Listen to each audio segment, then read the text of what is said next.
लहान मुलांची एनर्जी वाढवण्यासाठी आणि तब्येत हेल्दी राहण्यासाठी मी पावडर बनवली आहे, तर तुम्ही पण नक्की बनवा। त्यासाठी मी 1 वाटी इथे इंद्रायणी तांदूळ घेतले आहे आणि अर्धी वाटी मूग डाळ घेतली आहे। छान अशी 2-3 पाण्याने स्वच्छ धुवायचे आणि 20 ते 25 मिनिटं असे फॅन खाली सुकू द्यायचे ना। त्यानंतर असे खुसखुशीत होतात तांदूळ। त्यानंतर मग मी 1 वाटी थोडी छोटी वाटी काजू घेतले आहे आणि छोटी वाटी बदाम घेतले आहे।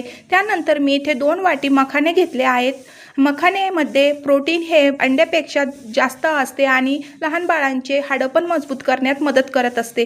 त्यानंतर मी इथे थोडा पिस्ता घेतला आहे आणि थोडे भोपळ्याचे बिया घेतले आहे आणि टरबुजाचे बिया घेतले आहे। टरबूज आणि भोपळ्याच्या बियामध्ये पोटॅशियम, मॅग्नेशियम रोगप्रतिकारशक्ती वाढण्यामध्ये मदत करते आणि फायबर पण चांगल्या प्रमाणात असतं। त्यानंतर मी इथे 2 इलायची घेतली आहे फ्लेवरसाठी।